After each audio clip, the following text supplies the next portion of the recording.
அஸ்ஸலாமு அலைக்கும். Welcome to Yasmin gallery. இன்றைக்கி சூப்பரான கிட்ஸ் லஞ்ச் தான் பார்க்க போகிறோம். ஸோ ஸ்கிப் பண்ணாமல் பாருங்கள். சிம்பிளான மக்ரோனி ரெசிபி. ஃபஸ்ட்டு இதை ஒரு 10 மினிட்ஸ் கொதிக்க விட்டுருங்க. தேவையான அளவு போட்டுக்கோங்க. நான் 2 பேருக்காக செஞ்சுருக்கேன். 10 மினிட்ஸ் கழித்து அதை ஃபில்ட்ரு பண்ணி வச்சுக்கோங்க. இப்போ வானலில் தேவையான அளவு எண்ணெய் ஊற்றிக்கலாம். நான் ஒரு வெங்காயம் தான் எடுத்திருக்கேன். அது கொஞ்சம் லைட் ப்ரௌனிஷ் ஆகிற வரைக்கும் நம்ம வதக்கிக்கலாம்.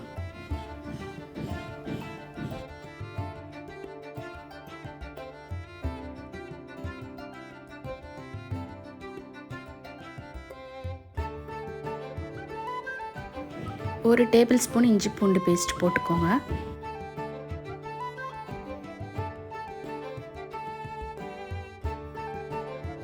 ஒன் மினிட் வதக்கினதுக்கப்புறமா நம்ம ஒரு தக்காளி போட்டுக்கலாம். குட்டி குட்டியாக கட் பண்ணது போட்டுக்கோங்க.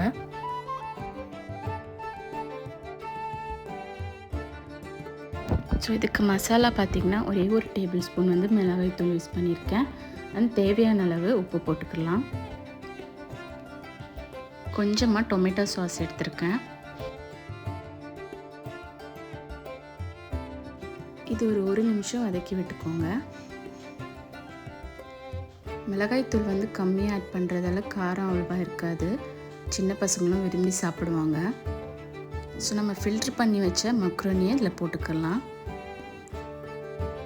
இப்போ இதை நல்லா கொஞ்சம் வதக்கி விட்டுக்கோங்க.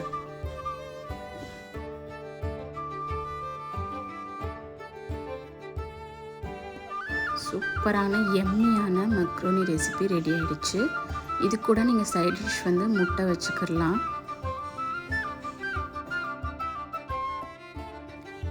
ஸோ நான் ஆல்ரெடி வெயிட் லாஸ் ஸ்டார்ட் பண்ணிட்டேன். அதனால நான் இப்போது பிரேக்ஃபாஸ்ட்டுக்கு ஓட்ஸ் ஆம்லேட் எடுத்துக்கலான்னு சொல்லிவிட்டு 2 டேபிள் ஸ்பூன் ஓட்ஸ் எடுத்திருக்கேன்.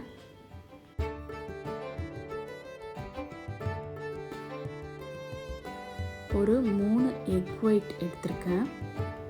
முட்டையோட வெள்ளை மட்டும் எடுத்துக்கோங்க. இது கூட நான் கேப்சிகம் எடுத்திருக்கேன். நீங்கள் கேரட் அந்த மாதிரி எந்த வெஜிடபிள்னாலும் போட்டுக்கலாம். அதை 1 மினிட் கழிச்சிட்டு இந்த மாதிரி பேனில் தோசை மாதிரி தட்டிக்கலாம். நம்ம ஸ்பூன் வச்சு கூட ஸ்ப்ரெட் பண்ணி விட்டுக்கலாம். இது ஒரு 5 மினிட்ஸ்லேயே ரெடி ஆகிடும். ஸோ நான் இதுக்கு மேலே கொஞ்சமாக மிளகுத்தூள் ஆட் பண்ணிக்கிறேன்.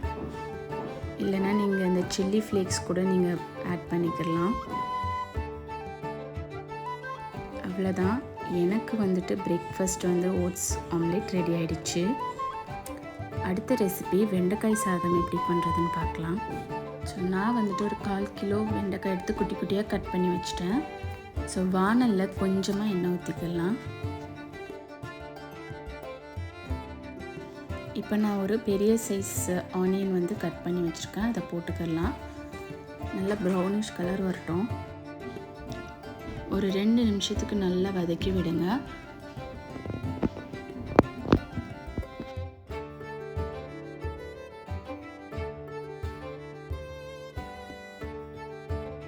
ஸோ மீடியம் ஃப்ளேம்லேயே வச்சு நம்மளுக்கு இந்த கலரில் வரும். ஸோ இப்போ நம்ம வெண்டைக்காய் எடுத்து போட்டுக்கலாம். 2 மினிட்ஸ் இந்த ஆனியனோட வதக்கி விட்டுக்கிட்டு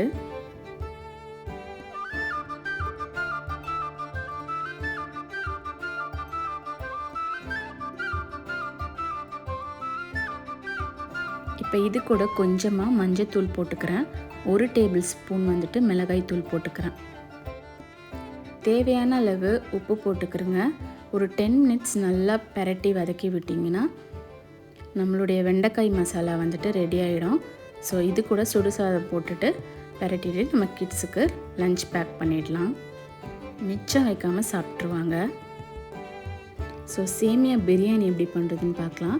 அதுக்கு நான் 1 கப் அளவு சேமியா எடுத்திருக்கேன். ரோஸ்டட்னால் நீங்கள் ரோஸ்ட் பண்ண தேவை கிடையாது. ஸோ நான் வானலில் அப்படியே ஒரு 1 மினிட் போட்டு சிம்மில் வச்சுட்டு வதக்கி எடுத்துக்கிறேன்.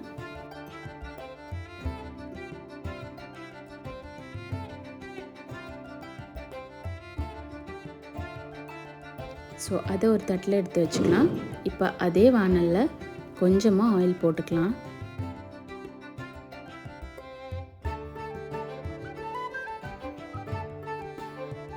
இது கூட நான் ஒரே ஒரு வெங்காயம் எடுத்திருக்கேன், குட்டி குட்டியாக நறுக்குனது. வெஜிடபிள்ஸ் நீங்கள் எது வேணால் போட்டுக்கலாம். நான் கேரட் பட்டாணி எடுத்திருக்கேன்.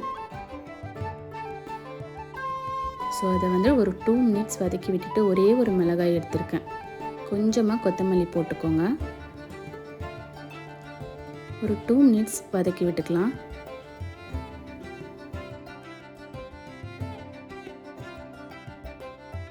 ஒரு டேபிள் ஸ்பூன் இஞ்சி பூண்டு பேஸ்ட்டு போதும்.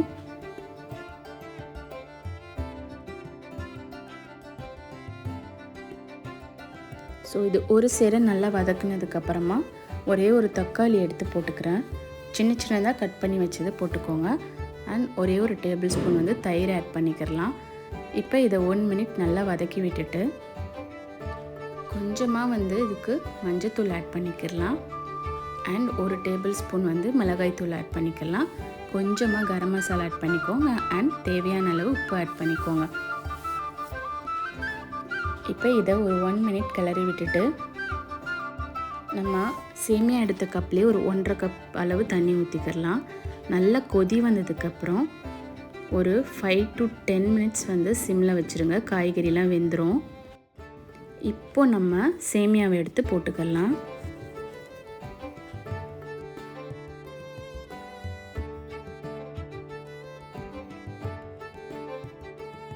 இதை அப்படியே டிப் பண்ணி விட்டால் போதும். ஒரு 1 மினிட் கழிச்சுட்டு நல்லா தண்ணி வந்து இழுத்துருக்கும். இன்னொரு 1 மினிட் கழித்து பார்த்தோன்னா நம்மளுடைய சூப்பரான சேமியா பிரியாணி ரெடியாக இருக்கும். இதில் நீங்கள் வந்துட்டு ஸ்பைசஸ் ஆட் பண்ணிக்கிறலாம். பட் குழந்தைங்களுக்குன்றதால அதை நான் போடலை. அடுத்து சூப்பரான சிக்கன் ஃப்ரைட் ரைஸ் தான் பார்க்க போகிறீங்க. ஒரு 1/2 கிலோ போன்லெஸ் சிக்கனும் எடுத்துக்கலாம், இல்லை எலும்போடு சிக்கனும் எடுத்து மசாலா தடவி ஊற வச்சுருங்க. பாஸ்மதி ரைஸ் நான் ஒரு 1/2 கிலோ எடுத்திருக்கேன். அதில் கொஞ்சம் எண்ணெய் உப்பு விட்டு கொதிக்க விட்டுடலாம். அது கூட இப்போ சைட்லேயே நம்ம சிக்கன் 65க்கு ப்ரிப்பேர் பண்ணி வச்ச மாதிரி வறுத்து வச்சிடலாம். பீசஸ் குட்டி குட்டியாக இருந்தால் சீக்கிரம் வெந்துடும். ஸோ இந்த மாதிரி கொதி வந்தோடனே ஒரு 10 மினிட்ஸ் கழித்து வடித்து தட்டில் இந்த மாதிரி ஆற போட்டு வச்சிடலாம். இப்போ நம்ம ஃப்ரைட் ரைஸ் செய்ய ஆரம்பிச்சிடலாம். தேவையான அளவு எண்ணெய் ஊற்றிக்கிறேங்க. இப்போ நம்ம சாப்பாடும் போட்டு கிளற போகிறதால ஸோ அதுக்கும் சேர்த்து தான் இந்த எண்ணெய் விட்டுருக்கேன். இப்போது நான் கட் பண்ணி வச்சுருக்க வெஜிடபிள்ஸ் போட்டுக்கிறேன். கேரட்டும் பீன்ஸும் உங்களுக்கு தேவைக்கு தக்கன நீங்கள் போட்டுக்கோங்க. ஸோ இதை ஒரு 2 மினிட்ஸ் நல்லா வதக்கி விட்டுக்கோங்க. ஸோ அது கூட நான் வந்து கேப்சிகம் ஆட் பண்ணியிருக்கேன். ஃப்ரைட் ரைஸ்க்கு ஒரு வாசமாக இருக்கணும், கண்டிப்பாக கேப்சிகமால் தான் முடியும். ஸோ இது ஒரு 2 மினிட்ஸ் வதங்கினதுக்கப்புறம் தேவையான அளவு உப்பு போட்டுக்கோங்க. கேப்சிகம் குட்டி குட்டியாக இருக்கிறதுனால குழந்தைங்க விரும்பி சாப்பிடுவாங்க. அடுத்து நம்ம வறுத்து வச்சுருக்க சிக்கனையும் எடுத்து போட்டுக்கலாம். அது குட்டி குட்டி பீசஸாக பிரித்து வச்சுக்கோங்க.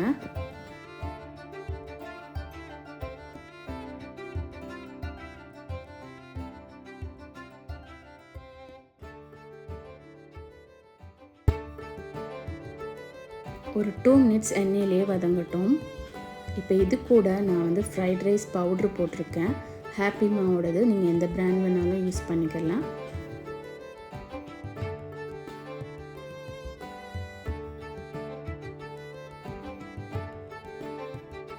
ஸோ இது கண்டிப்பாக ரெஸ்டாரண்ட் ஸ்டைல்லையே இருக்கும். ஸோ இது எல்லாமே மிக்ஸ்டாகி நல்ல ஃப்ளேவர், நல்ல வாசம் வருது. ஸோ இது கூட நான் முட்டை 5 ஆட் பண்ணிக்கிறேன். உங்களுக்கு தேவையான அளவு நீங்கள் ஆட் பண்ணிக்கலாம். ஸோ முட்டையை நீங்கள் கிளறும்போது இந்த மாதிரி தான் நீங்கள் கிளறணும். ஸோ கொஞ்சம் கொஞ்சமாக கிளறிட்டு அப்படியே ஃபுல்லாமே நம்ம வந்து சேர்த்துடலாம்.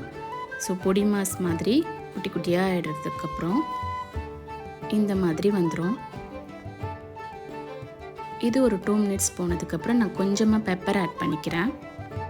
வடித்து ஆற வச்சு எடுத்த பாஸ்மதி ரைஸை இப்போ இந்த மசாலா கூட ஆட் பண்ணி நல்லா கிளறி விட்டுக்கலாம். ஒரு 5 மினிட்ஸ் சிம்லேயே வச்சு மூடி வச்சு எடுத்தோன்னா நம்மளுடைய சூப்பரான சிக்கன் ஃப்ரைட் ரைஸ் ரெடி ஆகிடும். ஸோ இது சின்ன பிள்ளைங்கள்லேருந்து பெரியவங்க வரைக்குமே சாப்பிடலாம். கண்டிப்பாக சப்ஸ்கிரைப் பண்ணுங்கள், ஷேர் பண்ணுங்கள், லைக் பண்ணுங்கள்.